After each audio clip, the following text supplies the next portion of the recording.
Greetings, this is Kal Kat, the Kal Katster. And, yeah. And as the reviews channel reaches out we have about 20 videos left until we have 1,000 1K views.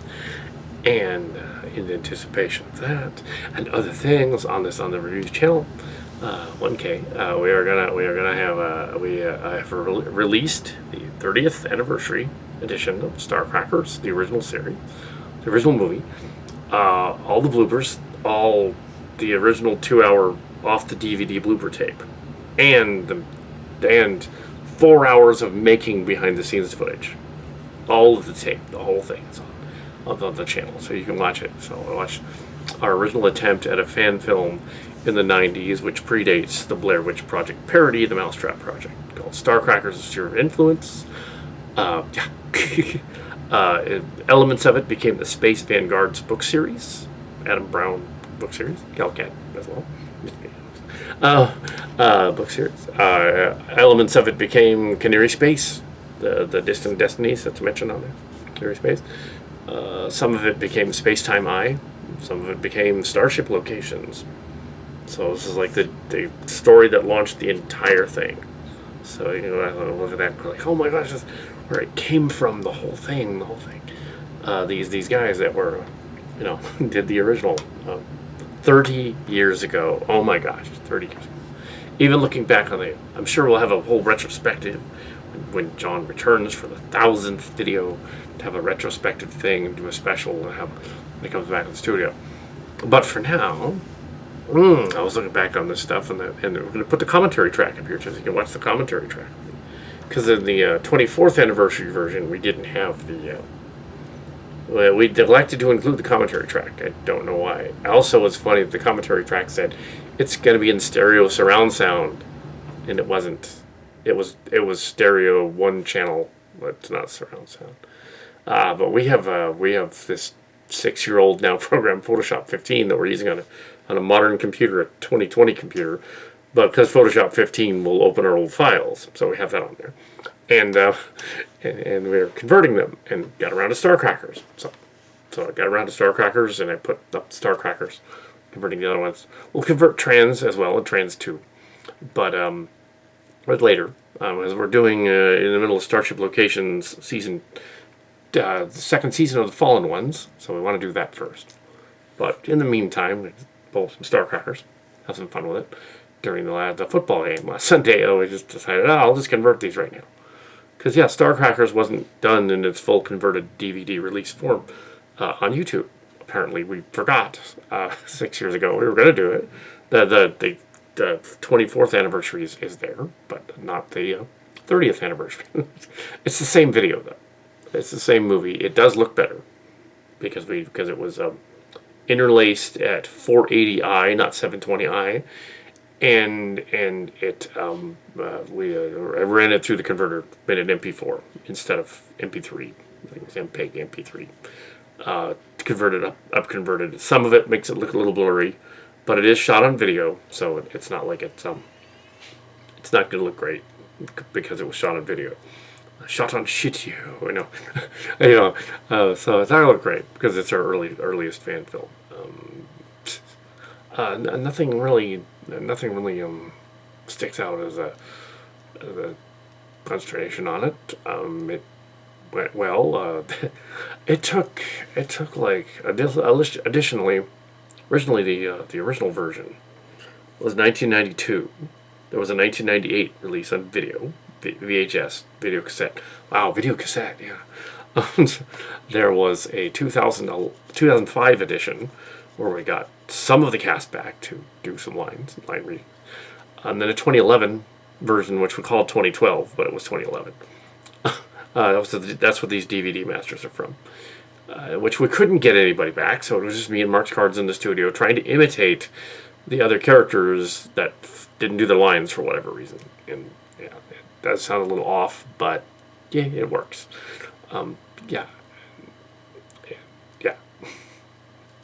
So yeah, I tried to start writing a spin-off episode a while back, last year and a half ago, went on and ended up using it as part of Starship Locations instead, because it worked better there. So yeah, I didn't end up using it, and it was too soon. Oh no. But yes, So what we did years ago was we wanted to make a fan film, a Star Trek fan film, but we kept calling it not Star Trek like, and every time we did it seemed more Star Trek like, and I think now looking back on it, I consider it sort of a cross between Star Trek: The Wrath of Khan, which everybody copied, even the movies copied a few times, and Enemy Mine, a little bit of that there too. Not taking itself too seriously. You have two enemies to come together to escape the planet. It's not meant to be taken seriously in any way. It was never studio released. It was underground. You might consider it an art house movie because it was never released anywhere. Very, very limited independent production. It showed in two or three locations, apparently one of which was viewed by somebody from Star Trek, and they went over there immediately and put it on Star Trek. So it's probably where we got the Apple scene and numerous other scenes, a Borg implied scene, some other stuff. But yeah, this was before the internet and YouTube and stuff. This was before, that's one thing that isn't clear now. Now we have YouTube on the channel. Now we're Kal Kat is a YouTuber,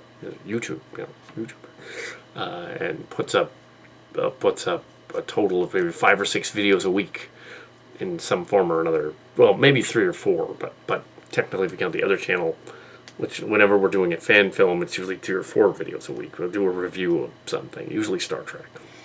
And yeah, so going back on that, I've got a list of how many views I've got currently. Let's see, we have the On Location Cat channel, which was established June the 4th, 2011, around the same time as that sequel. 345 videos, and views 12,954. On Location Cats Reviews fan films, that's this one, June 24th, 2007. It's the early one. This is the SAP channel. It was the SAP channel. It was Weird Girl, and now it's Weird Kitty. And then it became Kal Kat's Reviews. It has 983 downloads, but now it has 988 because it's going to be a little higher because I've downloaded a bunch of stuff. 56,765 views. I'm not listing the subs. I'm not going to list the subs because we don't have a lot of subs. But that's because of the adpocalypse that happened. And tons of subs disappeared because they don't want to see the ads. But we didn't put those ads up. YouTube did. It wasn't our fault. Anyway, we have Star Trek Chimera that I've been improving. They're all C+ channels. They're not great. But it's not very well, there aren't enough. See, if you don't have enough subscribers, you don't get noticed. If I have 12K subscribers, then it would notice that, and it would be like a B. But I don't. So here we have Starship Chimera, 133 videos, if you count the current stuff. That's where Star Trek Chimera and Starship Locations. Starship Chimera, 4,589 views. And then we have Freelance Kitty, which only has 74 videos. Freelance Kitty 14. Starship Chimera was also 2011 in August. Yeah, that's when that started. In anticipation of completing Star Trek Chimera, which took a further 8 years to finish, and then it came out in 2019.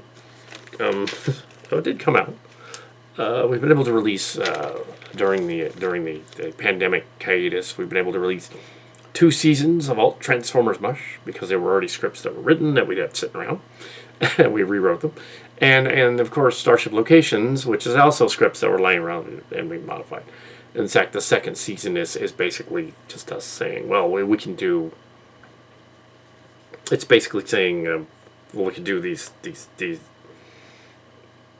Yeah, we can put out more of them because it's the second season. We decided we'll just adapt a previous story, The Fallen Ones, over there on the Chimera channel. So we're just adapting one of the novels that already exists, which is fine.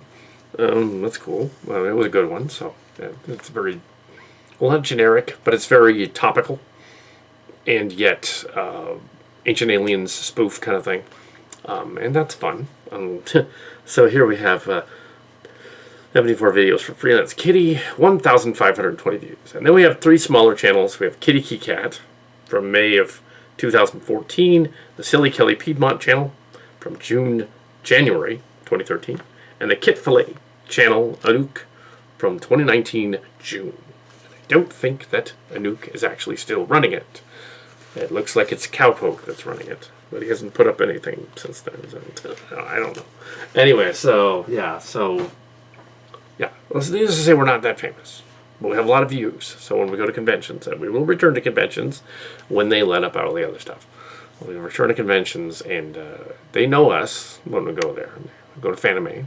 The irony is that after Baycon ended, we went to Baycon a bunch of times, like 3 or 4 times, between 2009, 2010, and 2015 when they moved somewhere else. We went there every time. We also went to Fanime. We still go to Fanime. We went to Fanime from full time from 2015 on to the current time period. We didn't go this year. It wasn't held this year. It was just online and stuff. We could have gone.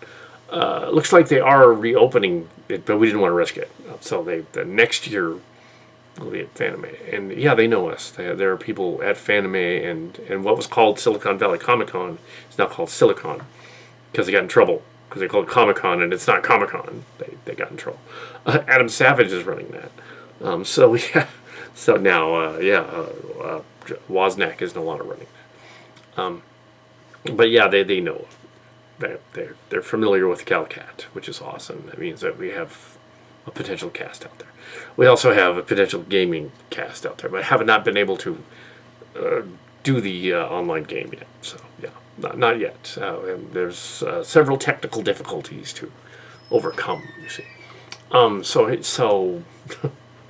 But yes, the of playing an online game, not making one. Yeah, that would be no, yeah, not making one. No, we don't have that kind of money. Yeah. So anyway, there's let's see, we have Starcraft. Yeah, looking back on it, yeah. So now this big channel. I have 38 novels under Brown and Cat cards on Amazon for Amazon purchase, including many of them are series, like On Location. That's another one. On Location of Pine Hill, On Location First Press and Valley Stories. They're out there. They took out all the drama and dark stuff, just put out the regular stuff. That's all sanitized, unfortunately. That's still sanitized. So I was looking over the making of Starcrackers, getting back to that, and sure I can ramble. This is the making of 30th anniversary thing. And looking back on that, and we really do want to get Tim and Jim back on board. And we can't find Jim, not Buffkin from the first story. He disappeared. Well, he doesn't disappear like he's not missing, but he just doesn't have any online presence. So we don't know where he is. From 2017 on, roughly. Cantrell, we had contact with him as far back as about 3 months ago. And he's around. He has a kind of a Facebook that his wife checks, but not often. And his 4-year-old son is on there, but not. Anyway, so yeah, hopefully we can get him back, and hopefully we will have a cameo with him later on when the COVID thing lays up. It was interesting looking back on that, going like, well, we certainly were naive back then. 2005. I went back to school. We had San Jose State and all that. We had. We didn't mention much about our backgrounds in those making of videos, which is interesting. In junior college, we went to Evergreen, and I graduated in '94 in general studies. Mark's cards, John, he graduated in '95. But we transferred to San Jose State. So San Jose State. He took film, of course. He took film. I took English originally English literature, learned all about English literature, script writing, that kind of thing. And yeah, I became a better scriptwriter. And on the set, I've encouraged other writers. There was a writers group that folded up. The guy left and then died.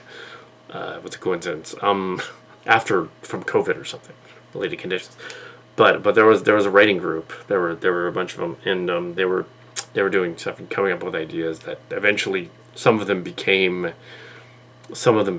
Starship locations. The thing kept going on and off and on and off and on and off. And finally was burst along with the other ones. But because I'm extremely prolific, the Transformer thing and the Starship locations sequel to Chimera did not take several years. It took 2. We're ready to release that. We released the sequel in 2021.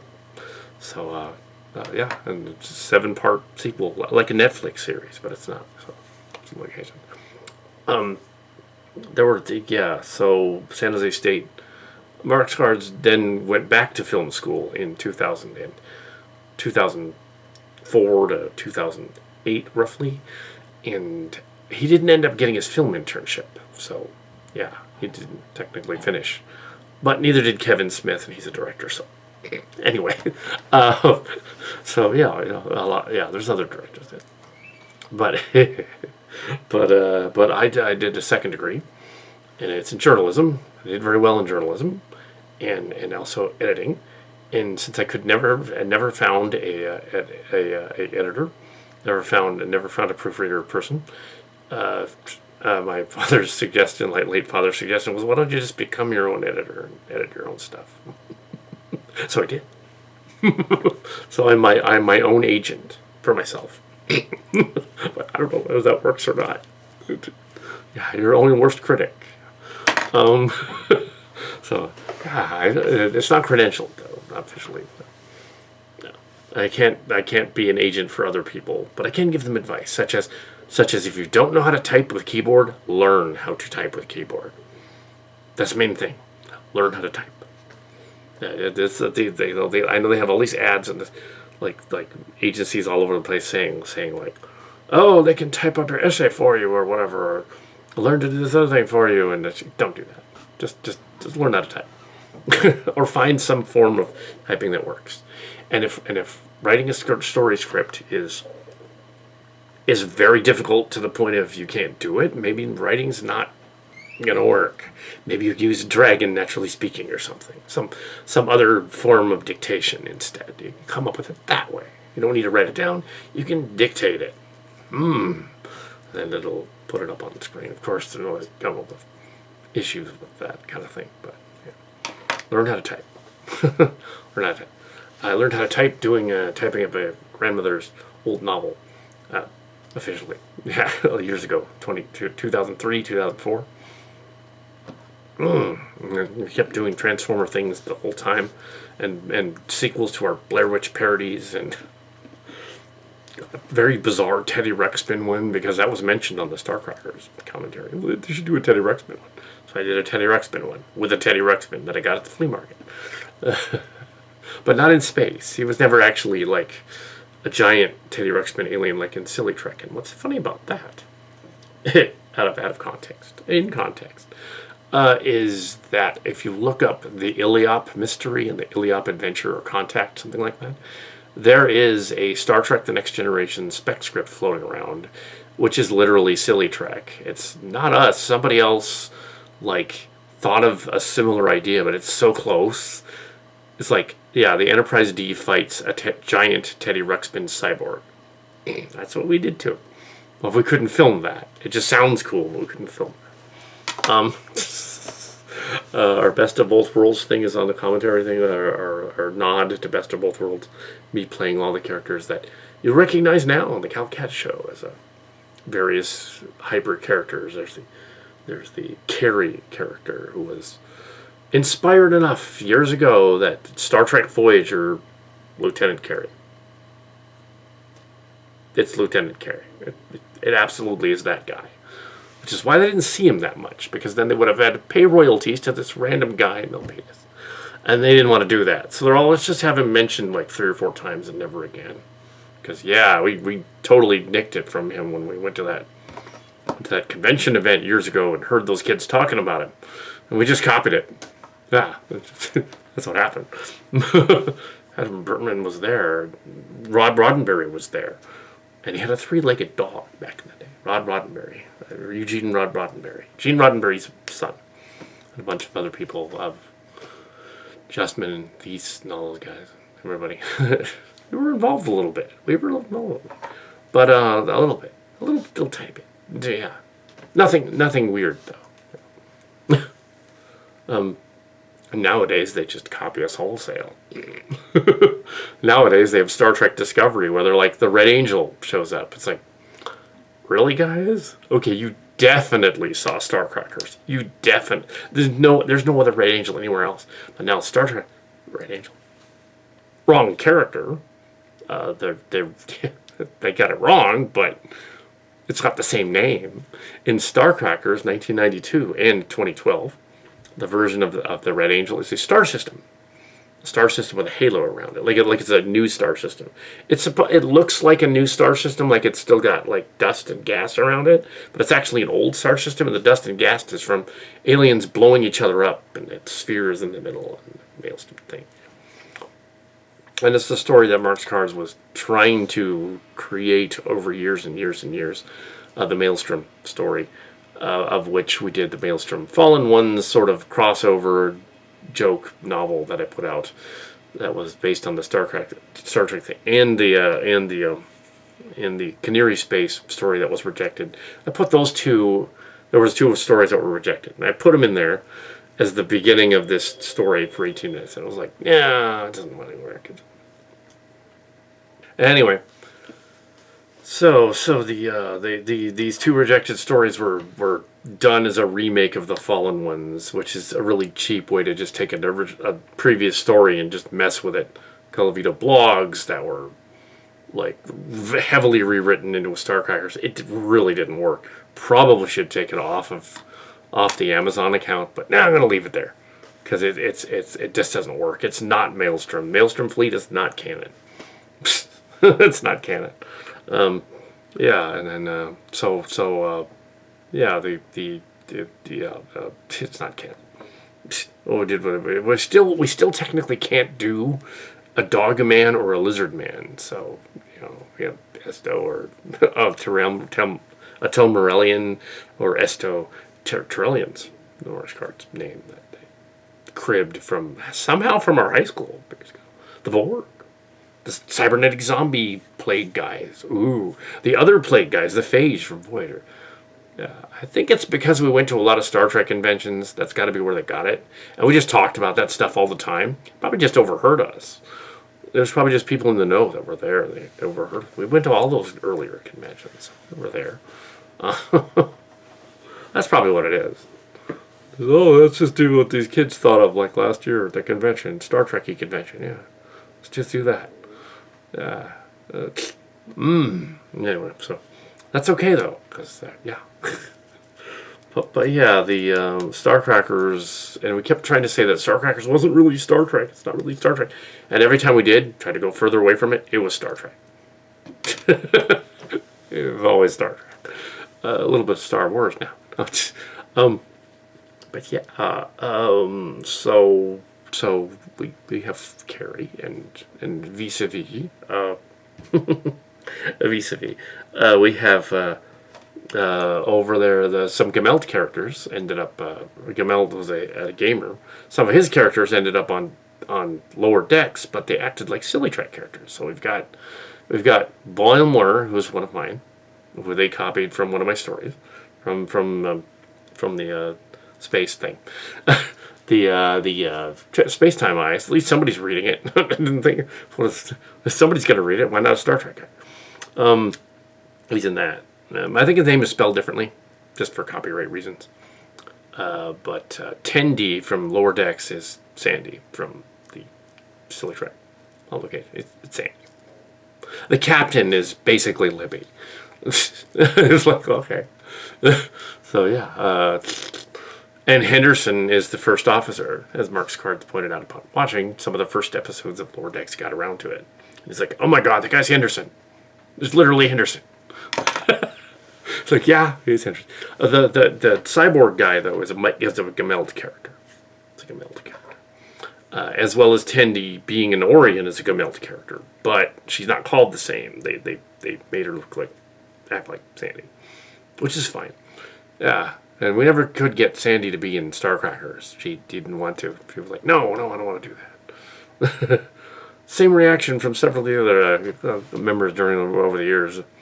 One of the strangest things that one of them said years ago was one of the Amandas from the church said, "Is it porn? Because I don't want to be in that." I was like, I don't do porn. What? I don't do that. I don't film that kind of stuff. That was a PG-rated space movie with space things in it. But yeah, no. That's why we had no girls in the story. It wasn't because we were being inconclusive. It's just we didn't know any that wanted to be in her stuff. There were some around. Matt's ex-wife years ago could have been in it. The background. My sister didn't want to be in it. She's I'll do some of the props, but I'm not being in it. I'm not going to be in it. She would have been Kimchi basically. Yeah, but now Kimchi is just Silly Kelly's drag name. And Silly Kelly is Carrie, of course. Yeah, Morton Roadkill is Thompson, of course. Thompson, yeah. The other one, that's sort of the gruff one that was on the Zuri ship, that was Cowpoke, Clint Cowpoke doing that one. As Raxler as well, it's Cowpoke. Yeah, that's who that is. It's Clint Cowpoke. But yeah, so we never did figure out what other nation he was from. In the books, he supposedly dies on a planet doing enemy mine thing again. Of old age. Him and Clark are supposed to be like... Yeah, him and Clark are supposed to be like 6 or 7 years older than the rest of the crew. They were supposed to be in their 30s. But Marchkars was the youngest cursor in the actual cast. Youngest in the actual cast. Started shooting that movie when he was 18. So he was like 18. He was, yeah, maybe even 17 and a half when early stuff started. Naturally, he's not going to know what he's doing. And neither did we. I was 20 when I started. And we were trying to play these like older captain guys, but now that we are older, it's hilarious. So anyways, like that. So yeah, Morton Roadkill Tucker was Thompson, and he was directing the last trans story upstairs, and what it amounts to the set. It's like I can't wait to play Thompson again. So he kept saying, I want to play Thompson again. Okay. All we have to do is come up with a story that isn't just cribbing from somebody else. That's why we're doing quite a lot of that lately. It's easier to film an existing script. But no, we're not going to redo the Silly Trek Bear Aliop thing. But that's one of ours. That somehow became someone else's. Because they're going to fight a Teddy Ruxpin in space. Yes, and also we took a David Gerald script and turned it into a Tribble episode. We got permission from David Gerald to do that. So he was at a convention. He's older now. And you can make a fan film with us. Action figures. Go ahead. So we did with action figures. So as other people have. Yeah. So the Tribble one was David Gerald, the Tribbles guy. So we got permission. For that one. Yeah. But, yeah, we considerably changed it. So it was just like we used the idea of there's a giant Tribble there on the planet, she's a queen and stuff, and we put Cyrano Jones and Koloth in it and had them be like time trapped or something. Now they're in the whole thing, and they're really awesome, so they're still around. Yeah. And now Star Trek Picard is doing our Q story. This is awesome. Well, not really, but kind of. I would not doubt it if they said the dystopian. What did they? He didn't say dystopian. He said it was a totalitarian regime. Is what he said. The totalitarian regime. I bet it's going to be called the Overlords. They're going to be Cillians, because they're going to do that. They're going to just reference us. And of course, last season, Cal was literally a character. He was one of the renegade bad guys that walked on the. His name was Kal. And then the guy that was in charge of the burn on Discovery, he was Sukal. Jung Suwon Kal. Kal. That's weird. We didn't write that. They just used the name because they like us. They're like, that's cool. It's like, you could have hired me. I would have done that character, not in a whip session. I would have been like, yes, I want to do that. But yeah,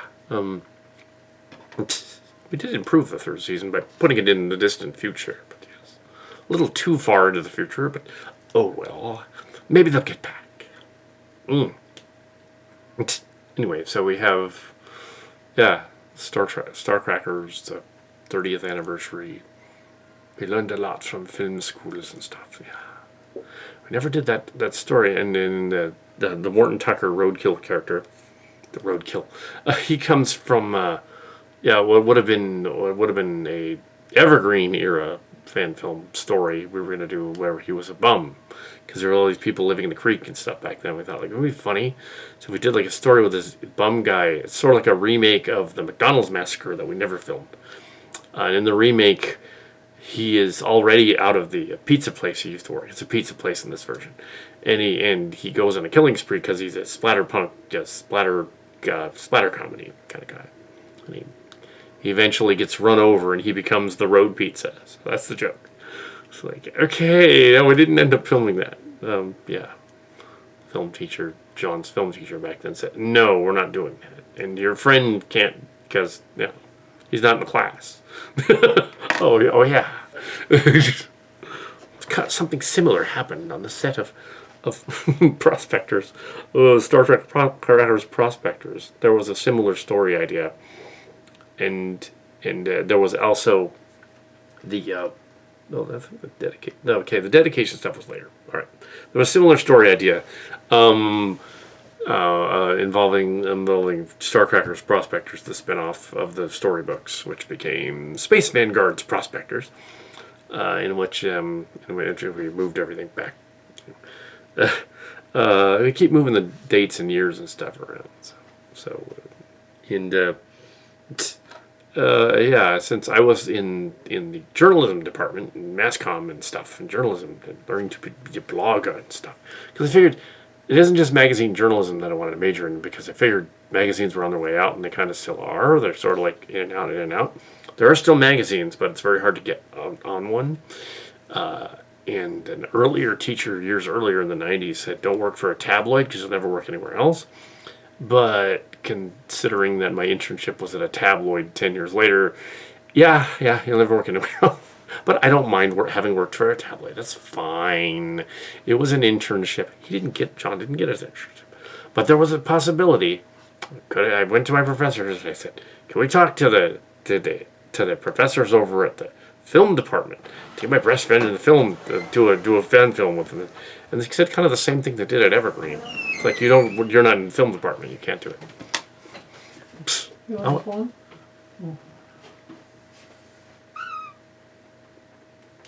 Yeah, in the film department you can't do it. So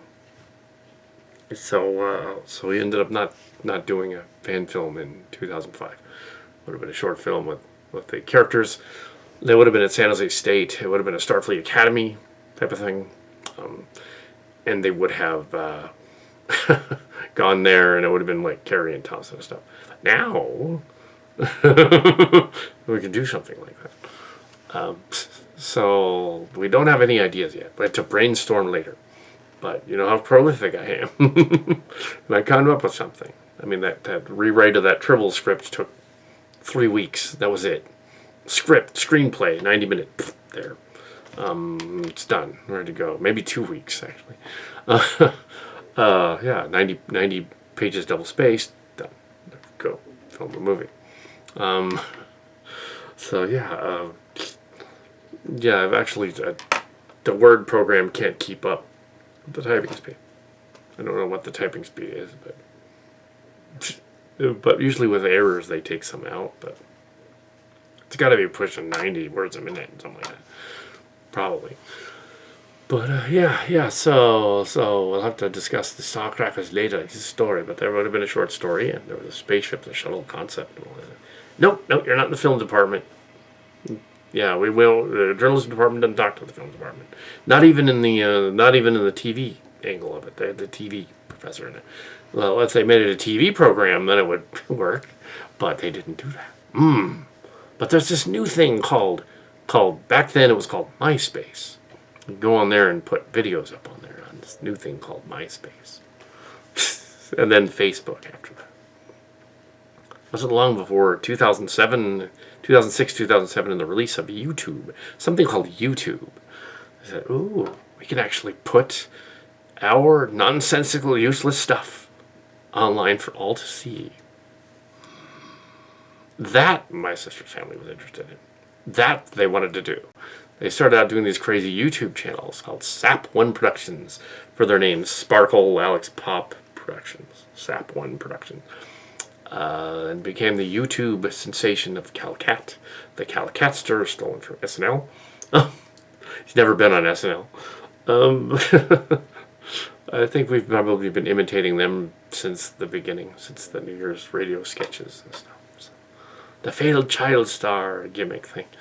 The Kal Kat show had started in 2009 when we did the remakes of the other footage, and then there have been many videos. Many have come and gone. Many have been downloaded, taken away, and stuff. The main channel that was doing the Star Crackers was this one and the other one. There was a third channel that disappeared. It was rebuilt as one of these others that I mentioned. So the SAP people left. They wanted to do their own thing, and then they didn't do their own thing. So they're all on Instagram and other sources other than YouTube. But I'm all over YouTube. So all over YouTube, just doing random shit. So it's awesome that they're roundabout this whole thing, I suppose. Discussion, shooting the shit about Star Crackers. Yeah. And a possible continuation of those events using minimal sets and characters once again. It's interesting that if you look at the Chimera, the ships that were built for Starship locations, if you take them off of their warp sleds, they look like the Josh Braun and the Luxon from Star Crackers. Enough like it that you could use them for that. Or keep them on the warp sleds. Who's going to say, oh, that's a ship from your other movie that you used? No, they can be the ships. That's fine. We're not going to do a remake, though. We're not going to do one of those Halloween hard reboot goofy things, and say it's a masterpiece.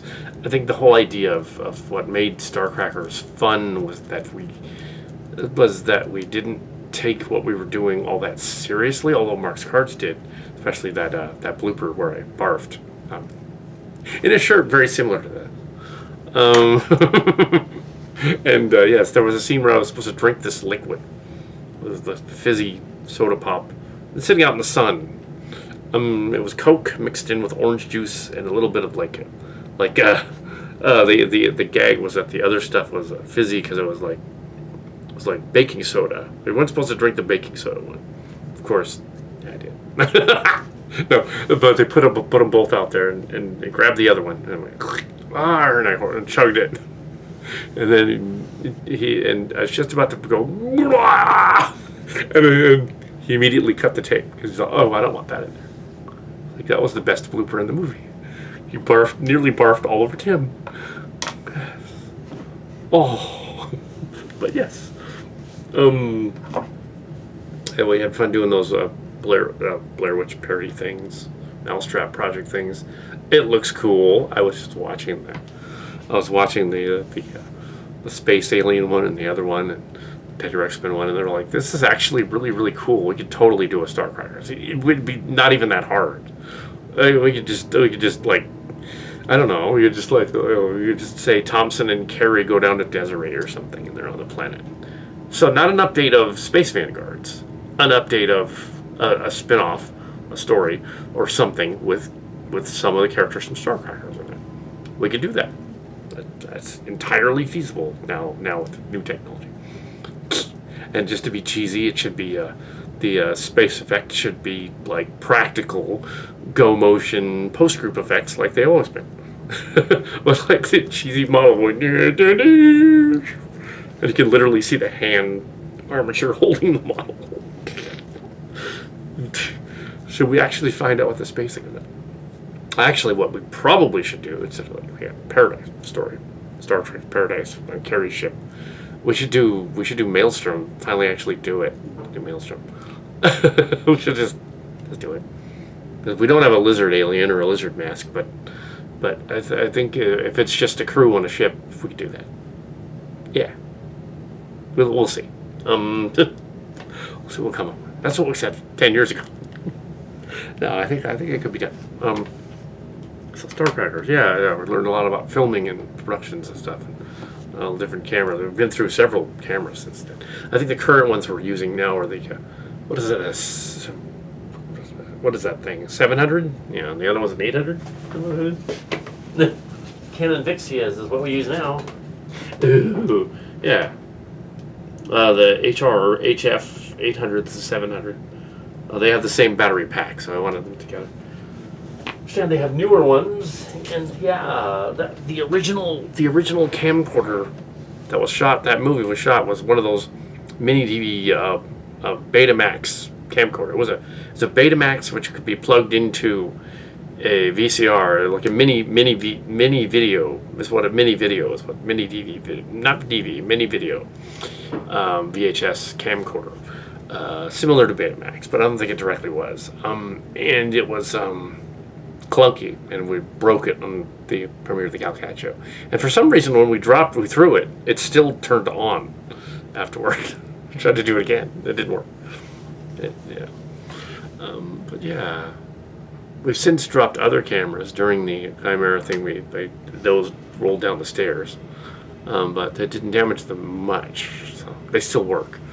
Yeah, they have other blogging cameras. They have better stereo video, and it's funny that on the other commentary track, mentioning that it was surround sound, and it clearly wasn't.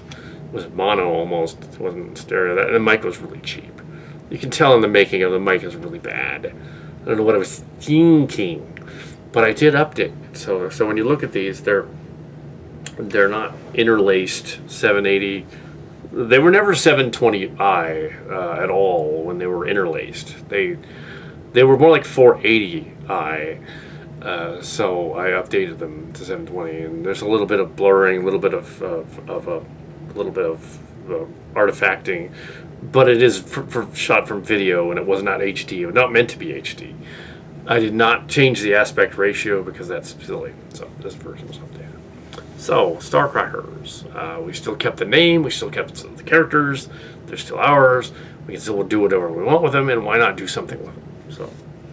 So yeah, not the Space Vanguards. Although if it inspires a Space Vanguard story, if the story is so good, that we're like, you know what, we could do a Space Vanguard's like 4th book or 5th book or whatever. Here it is, Space Vanguard. The Maelstrom fleet kind of counts, but it's really just the Fallen Ones again. It isn't really, sort of a remake of the Fallen Ones. Not as good as the Fallen Ones. The Fallen Ones is the one we're using for the other one. And yeah, it's connected to Starship Locations. It always kind of was. It never got away from that. It's always Star Trek. So, that is my 30th anniversary look back at the saga of Starcrackers. Looking back on it. Yes, and we couldn't get any girls to be in it, so we had to play them. Which doesn't make us drag queens because we're not technically, drag queens. It's just that we didn't have any girls to play girls, so it's more like that movie White Chicks, which is really bad. But yeah, but yes, and there were no intended racial jokes at all. I understand there was a part where there was a guy wearing a towel on his head came out of the thing. Well, we didn't film that scene right. He should have been wearing a bathrobe, and his hair should have been wet because he was supposed to be coming out of the shower, because he's so vain that he's like, oh, I didn't want to be bothered with talking to the commander guy, so I'm just going to come out like all wet and dripping on all of the basement. But we didn't want to make Tim's basement all wet. No, that would have been funny. But yeah, back in the day, that house is gone. They sold that house and retired years ago. The Cantrells did. That house is gone, but this one's still here. You'll see some sets later on. I'm sure for the for the Marks cards part of this. We'll have to do a 1000th episode, look it over, see some sets. Now when I rebuilt the one up there, I did make it look like a spaceship a little bit. When I rebuilt the upstairs playroom, so you could easily modify that into a starship bridge of some kind, easily. Yeah, you know. Yeah, so you have the props and everything, so you totally could do it. You just put out some of the panels that are used for the Transformers stuff and Star Trek and location stuff. Put that up there as panels for the consoles and just use them and say like, oh, here's the console. Doesn't matter. It doesn't matter. Just do what you want to do. You know, as long as you're going to write something cool, if something comes to mind, just write it. But learn how to type. Yeah, anything. The sky's the limit. So yeah, the guy with the hair. We also were a point on the characters occasionally wearing funny headgear and stuff was not meant to be racial at all. What it was I was trying to hide the fact that I had a beard in a lot of the scenes so I would like hide the beard to play another character. That's all it was. And now everybody has masks, so it's just okay. So that go. So yeah, so they had a beard. They all had beards when they were trying to be a lady. But yeah, they were just yeah, I have a beard, whatever. Sure. This is very interesting. Going on for almost 50 minutes, but I like talking about Star Wars. So, and Asloth was meant to be a German Shepherd alien, a Techite. He wasn't meant to be autistic. He was just an alien. I'm autistic, but Asloth was meant to be autistic. So, yeah. So he's smart, but he's smart on a different wavelength. Yeah. So that's what it is. Yeah, he wasn't meant to be and there are characters like that in classic plays. You know, the jester, the court jester of the court. You know, that kind of the goofy sort of character will play comic relief lines, often in sitcoms. All the characters are kind of archetypes. The captain's kind of wily and bizarre. Actually, now that I think about it, the character from Lower Decks crossed with the character from Prodigy. It's Clark, yeah. Kind of bizarre, sort of loopy out there. So yeah, it's Clark. Yeah, so they've been doing that for years. Because Starfleet captain, he's not the best and the brightest. Clark is in the story of this whole thing. I suppose you're wondering before I end this, did Steve Clark, the actual professor, teacher, years ago, long since retired, did he actually watch Starcrackers and actually see this thing that we put together? Yes, he has seen it. The guy that was the inspiration for Clark has seen Starcrackers. And his reaction on Facebook, I believe, was something to the effect of, "It's very creative." It's not what I would have done. It's not what I would have expected. This is years ago. He was like, "Yeah, I wouldn't expect John to play me." And yeah, that's funny. But yes, but yeah, we put him in there. Was Vi Henderson by chance the that Mezzy guy? No, he wasn't Jamie. But Henderson was Pete, the other kid. It wasn't Jamie. Jamie would have been, if he was in there, he would have been Thompson, if anything. But maybe carry a little bit. Yeah, he would have been Raxler, probably Sodre, I guess. He would have been Sodre. Yeah. So he would have been the other Zuri guy. Or would he have been Raxler? Actually, now that I think about it, he would have been Raxler. That's right. He would have been Raxler, if that was the case. You know. Yeah, that makes sense. Raxler.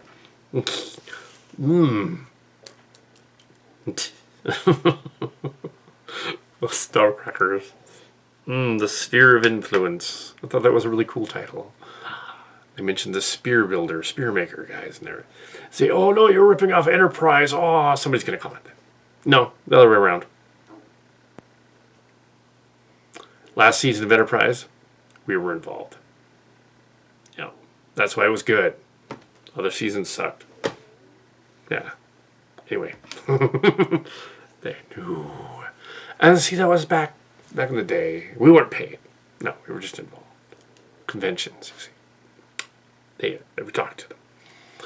It was just even when the internet was brand new. They didn't have the internet back then. You couldn't just shoot the shit. They didn't have the internet back then, so you had like. So yeah, you couldn't literally talk to famous people. Now you totally can. If they'll talk to you, talk to them. But back in the 90s, the chat room thing that was famous was the Deep Space Nine finale, where they had like a Yahoo chat thing going on with I think it was Trek Web back in the day, and Trek BBS as well.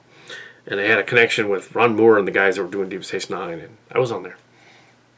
We were talking about Deep Space Nine, the finale, saying parts of it sucked because they certain things didn't happen that should have concerning the space war that just sort of dropped that plot point. They basically said there, well, we just ran out of money and we couldn't show the rest of the space battle. Well, then don't have the space battle. Oh yeah, we hadn't thought of that. Or don't make the shapeshifter touch his heart and heal him. That's stupid. Something else should happen. No, well, we filmed already. Yeah, fix it. Anyway, so yeah, show the Romulan War, not the Xindi War. Come on, guys. Romulan War was what should have happened. Romulan War. Put the Romulans back in there. Oh yeah, the Romulans. We forgot about them. Anyway, so, but yeah, Picard sort of redeemed it. The Picard show. Yeah. Back in the day. Never been to Hollywood to do that. Anyway. Yeah, never been on the set. But sort of gonna get people coming. Can you get us a job? No. Retired from all that. Not doing that anymore. Nope. I don't know anybody from over there. They're all gone. Nope. Discovery's filmed in Canada. Yeah. Lower Decks is filmed out here. Also, the Orville seems similar to Starcrackers. Actually, Mercer in the Orville is Clark. It's literally Clark. The Orville is literally Starcrackers, but Seth MacFarlane's version of it. He's even got his Dex wife that's the first officer. It's like, holy shit. Sarah Giannoli. Yeah, there we go. Like, yeah, it's Starcracker.